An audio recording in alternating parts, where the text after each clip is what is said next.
मग आजी कशा आहात आता? बरं वाटतंय ना?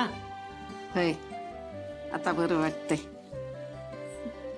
भाऊ, हा अहो मी आजारी पडले तरी एवढी समधी जण मला बघायला आली आहेत. मग पोचवायला किती जण येते. काही बोललो गप्प बस. आणि आता घरी गेल्यावर पण फक्त आराम करायचा. मी तुम्हाला अजिबात कामाला हात नाही लावू देणार. झाली सुरू फार म्हातारं करून टाकले. अगं एवढी काही म्हातारी नाही झाली मी. अहो आजी ऐका, एका ठराविक वयानंतर मुलांचं ऐकावंच लागतं. अनुभवावरून सांगतोय मी.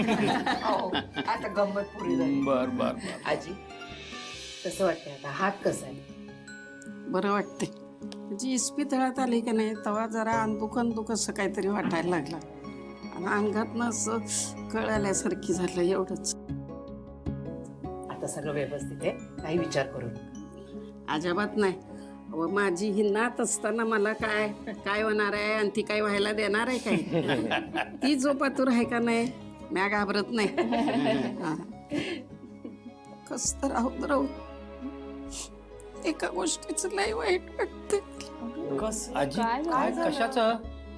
आजी या पोरासनी भजी करून खायला घालता आली अरे नाही. आजी काय भजीचं लागलं. ए आजी, ते कांदा भजी राहू दे बाजूला. तू सांग तुला काय खायचं. तू सांग फक्त, आम्ही लगेच घेऊन येतो. बोल. आजींना आता पथ्य पाळायची आहे. काही खाऊन चालणार नाही.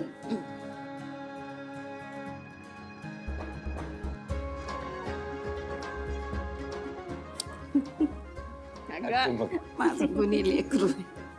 तुला करायला पाहिजे.